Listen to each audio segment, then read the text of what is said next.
السلام علیکم ورحمۃ اللہ وبرکاتہ ان الحمد للہ والصلاة والسلام علی رسول اللہ وآلہ وصحبہ ومن والاہ۔ عزیز طلبہ، السبع المعلقات درس نمبر 6 میں آپ کا استقبال ہے۔ آج کے درس میں جہاں سے ہم اور آپ پڑھیں گے وہ صفحہ نمبر 5 کا تیسرا شعر ہے۔ وَمَا ذَرَفَتْ عَيْنَاكِ إِلَّا لِتَضْرِبِي بِسَهْمَيْكِ فِي أَعْشَارِ قَلْبٍ مُقَتَّلِ۔ مفردات دیکھیں۔ ذرافت یہ واحد مؤنث کا صیغہ ہے جس کا معنی ہوتا ہے آنسو بہانا۔ ذرافہ یضرف، باب ضربہ یضرب سے آتا ہے، جس کا معنی ہوتا ہے آنسو بہانا۔ عینا کی عینن کا تثنیہ ہے اور اضافت کی وجہ سے نون گر گیا ہے۔ اصل میں عینانی تھا، اضافت کی وجہ سے نون گر گیا۔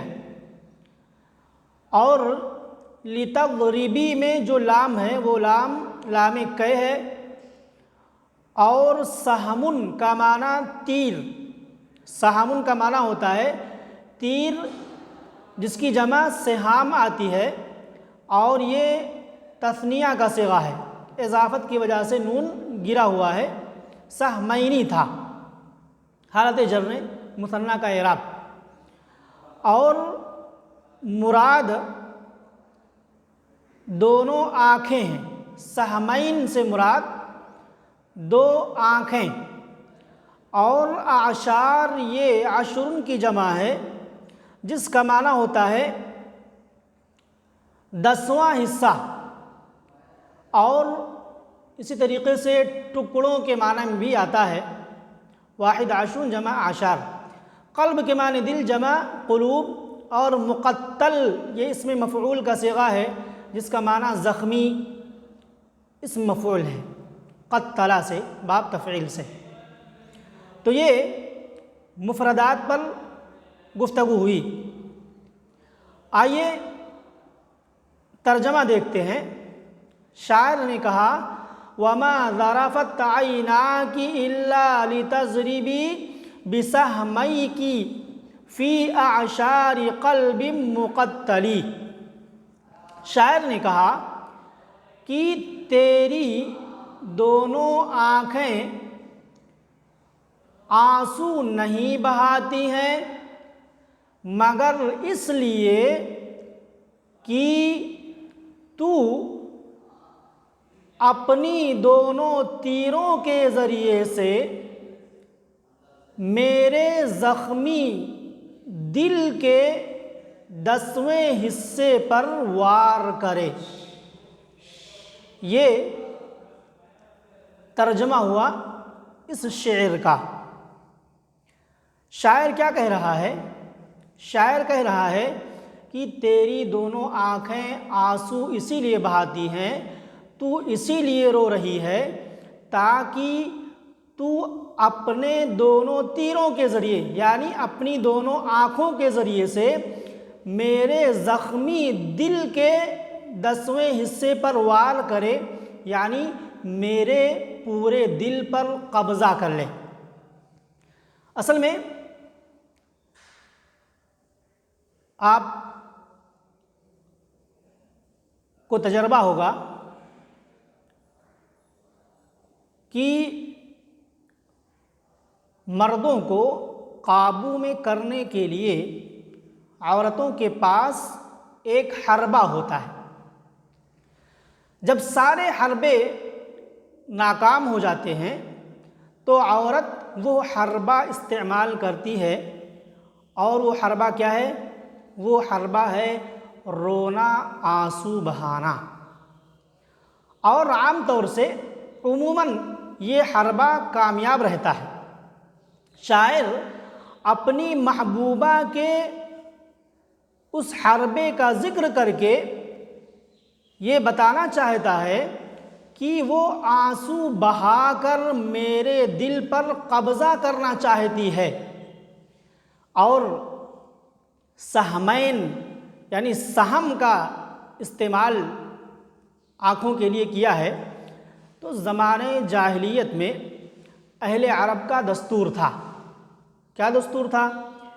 کہ قمار بازی یا جوا بازی کے وقت وہ لوگ اونٹ ذبح کرتے تھے، اور اس کے گوشت کے 10 حصے کر لیتے تھے، اور جوئے کے جو تیر ہوتے تھے وہ تیر بھی 10 ہوتے تھے، اور جن کے الگ الگ نام ہوتے تھے، ان 10 تیروں کے الگ الگ نام ہوتے تھے۔ ایک کا نام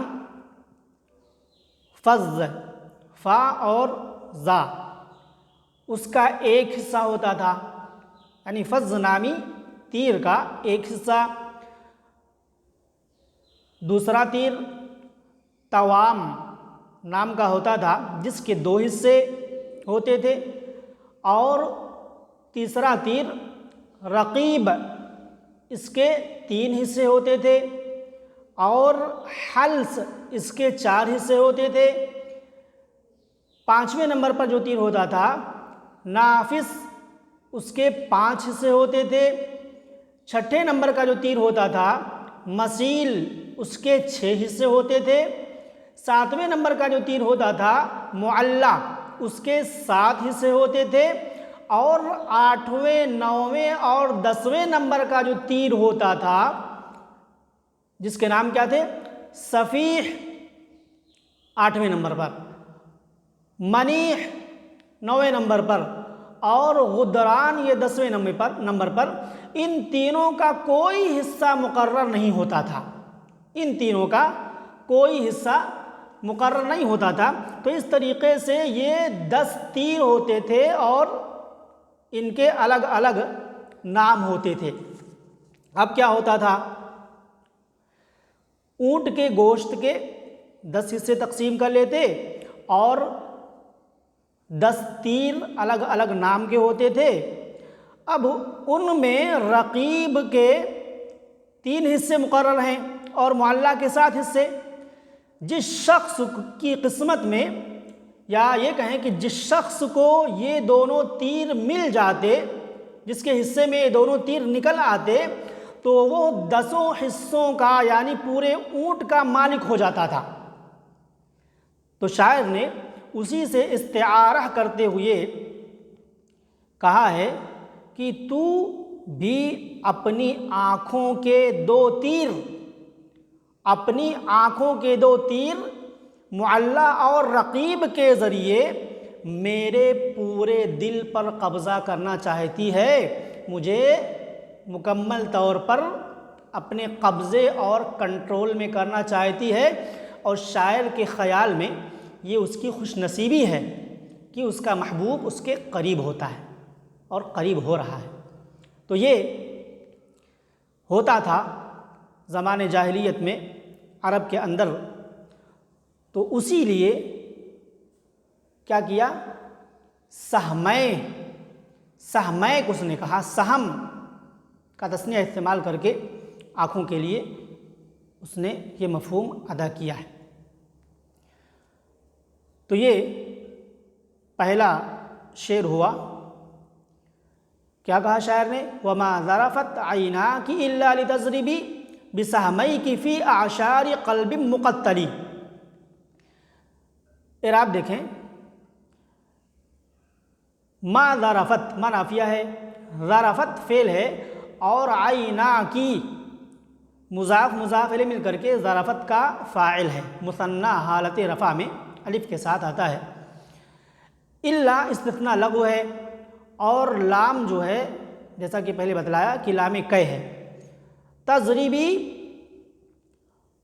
تضریبو سے تضریبی فعل ہے اور انتی کی ضمیر فاعل ہے. اور بسہمئی کی با حرف جر، سہمئی یہ مضاف اور کی مضاف الیہ، مضاف مضاف الیہ مل کر کے مجرور ہو جائے گا با حرف جر کا، اور جار مجرور مل کر کے متعلق ہو جائے گا تضریبی فعل کا. اور فی اعشار، فی حرف جر، اعشار مضاف اور قلب موصوف مقتل صفت، موصوف صفت مل کر کے مضاف الیہ ہوا اعشار مضاف کا، اور اعشار مضاف مضاف الیہ سے مل کر کے مجرور ہو جائے گا فی حرف جر کا، اور جار مجرور مل کر کے یہ متعلق ثانی ہو جائے گا تضریب فعل کا. اب فعل اپنے فاعل اور دونوں متعلقوں سے مل کر کے جملہ فعلیہ ہو کر کے پھر یہ حالت جر میں ہو جائے گا لام کی وجہ سے. تو اس طریقے سے فعل اپنے فاعل اور متعلقات سے مل کر کے جملہ فعلیہ خبریہ ہوگا. مفہوم سمجھ میں آ گیا ہوگا. اگلا شعر دیکھیں، کہا شاعر نے وَبَيْزَةِ خِدْرٍ لَا يُرَامُ خِبَاؤُهَا تَمَتَّعَتُ مِنْ لَهْوٍ بِهَا غَيْرَ مُعْجِلِ. واو وَبَيْزَةٍ میں واو جو ہے وہ ربا کے معنی میں ہے، ربا کے معنی میں ہے، اور ربا یہ تکثیر کے لیے ہے، کبھی تقلیل کے لیے ہوتا ہے کبھی تکثیر کے لیے، یہاں پر تکثیر کے لیے ہے. اور بیضۃ کا معنی ہوتا ہے انڈا، بیضۃ کا معنی ہوتا ہے انڈا. اور خضر، خضر کے معنی پردہ، خضر کا معنی ہوتا ہے پردہ جمع خدور.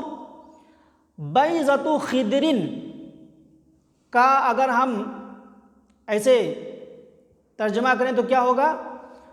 پردے کا انڈا. اب ظاہر سی بات ہے کہ وہ انڈا جو کسی پوشیدہ جگہ میں ہو، پردے میں ہو، تو وہ گرد و غبار سے، علائش سے بالکل پاک و صاف ہوگا، اس لیے اس کی رنگت اپنی حالت میں بنی رہے گی. تو بیضۃ خضر سے شاعر کیا مراد لے رہا ہے؟ خوبصورت پردہ نشین عورتیں، خوبصورت پردہ نشین عورتیں مراد ہیں. اور اس سے ایک خاص عورت مراد ہے شاعر کی محبوبہ، اور کون تھی؟ سلمہ کنانیہ مراد ہے. لا یرامو، راما یرومو کا معنی ہوتا ہے ارادہ کرنا. لا یرامو مجہول کا صیغہ ہے، فعل مضارع، ارادہ نہیں کیا جا سکتا. خباؤن کا معنی خیمہ ہوتا ہے، خباؤن کا معنی خیمہ، اصل میں ایسا خیمہ جو اون یا بال سے بنایا گیا ہو اور جو 2 یا 3 ستونوں پر کھڑا ہو تو اس کو خیبہ بولتے ہیں، جس کی جمع اخبیتن آتی ہے، اخبیتن. تمتعت، تمتع تمتعو تمتعن کے معنی لطف اندوز ہونا، فائدہ اٹھانا، واحد متکلم کا صیغہ ہے. اور لہو کے معنی کھیل کرنا، دل لگی کرنا. غیر معجل، معجل کے معنی جلد بازی کرنے والا، اور غیر معجل جلد بازی نہ کرنے والا. تو ترجمہ دیکھیں، وَبَيْضَةِ خِضْرٍ لَا يُرَامُ خِبَاؤُهَا تَمَتَّعَتُ مِنْ لَهْوٍ بِهَا غَيْرَ مُعْجِلِ. شاعر نے کہا اور بہت سی خوبصورت پردہ نشین عورتیں جن کے خیموں کا قصد نہیں کیا جا سکتا، میں نے ان کے ساتھ بغیر کسی جلد بازی کے، بغیر کسی گھبراہٹ کے کھیل کر کے لطف اٹھایا. یہ شعر کا ترجمہ ہوا. تو واو ربا کے معنی میں ہے، اور بیضہ مضاف ہے، خضر مضاف الیہ ہے، اور خضر موصوف ہے نکرہ ہے، اس لیے لا یرام خباؤہا، لا یرام فعل ہے، اور خباؤہا کیا ہے؟ نائب فاعل ہے، مضاف مضاف الیہ مل کر کے. اور خضر موصوف کی صفت ہوگا، تو موصوف صفت مل کر کے پھر مضاف الیہ ہو جائے گا بیضا مضاف کا۔ تمتعت فعل ہے اور انا کی ضمیر فاعل ہے، من حرف جر ہے اور لا مجرور ہے، اور بہا با حرف جر ہا مجرور جار مجرور مل کر کے یہ لہو کے متعلق ہے۔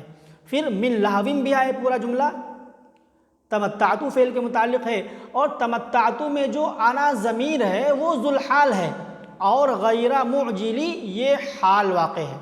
تمتع میں انا ضمیر سے حال واقع ہے۔ تو شاعر نے کیا کہا کہ بہت سی ایسی خوبصورت پردہ نشین عورتیں جن کے خیموں کا آدمی قصد بھی نہیں کر سکتا ہے، سوچ بھی نہیں سکتا ہے کہ میں وہاں تک پہنچ جاؤں گا، میں نے ایسی خوبصورت پردہ نشین عورتوں کے ساتھ دل لگی کر کے لطف اٹھایا، اور مجھے کوئی گھبراہٹ نہیں تھی بغیر کسی جلد بازی کے، بغیر کسی گھبراہٹ کے۔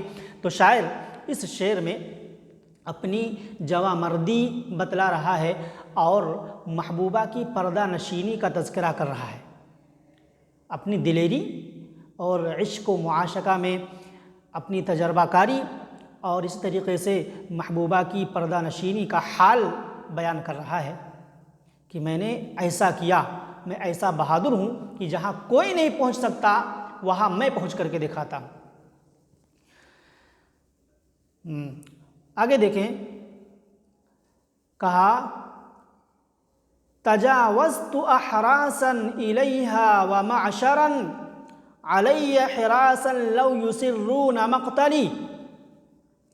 تجاوزت، تجاوز یا تجاوز تجاوزا، جس کے معنی ہوتے ہیں کراس کرنا، پار کرنا، واحد متکلم کا صیغہ ہے باب تفاعل سے، اور احراس یہ حارس کی جمع ہے جس کا معنی پہرے دار، نگراں، اور معشر یہ شین کے ساتھ ہونا چاہیے، بڑی شین کے ساتھ۔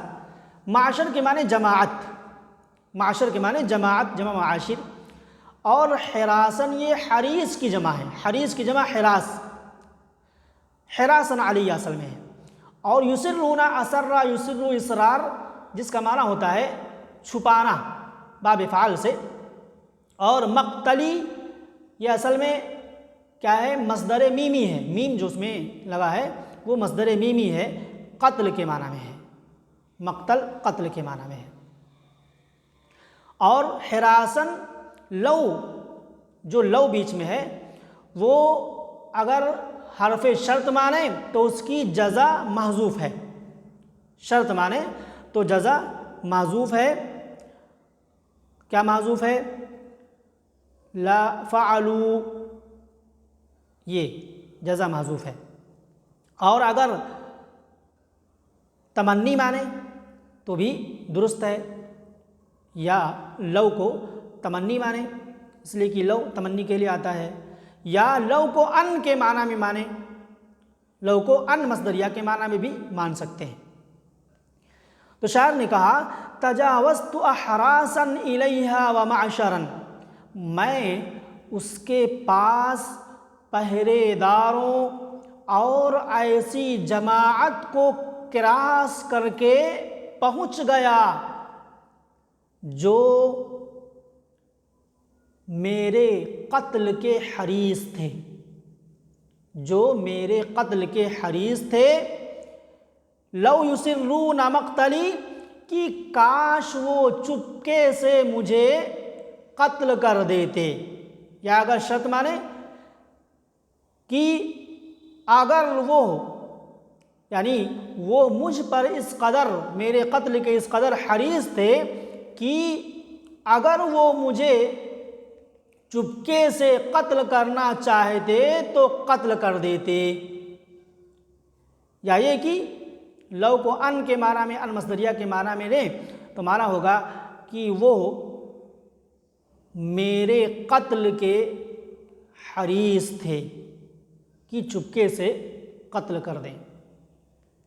تو یہ ترجمہ ہوا، تجاوزتو فعل ہے، انا کی ضمیر فاعل ہے، اور احراسن یہ مفعول بہ ہے، اور الیہا جار مجرور یہ تجاوزتو کے متعلق ہے، اور معشرن یہ حراسن پر عطف ہے اس کا، معشرن حراسن علیہ اصل میں ہے، تو علیہ یہ حراسن کے متعلق ہے، اور لو حرف شرط مانے تو جزا محذوف ہے، لو یسرون مقتلی لفعلوا، اگر وہ چپکے سے مجھے قتل کرنا چاہتے تو قتل کر دیتے، جزا محذوف ہے، یا ہے کہ تمنی مانے کہ کاش وہ مجھے چپکے سے قتل کر دیتے، تو یسرون فعل ہے، ہم کی ضمیر فاعل ہے، اور مقتلی یہ مضاف الیہ مل کر کے مفعول بھی ہو جائے گا۔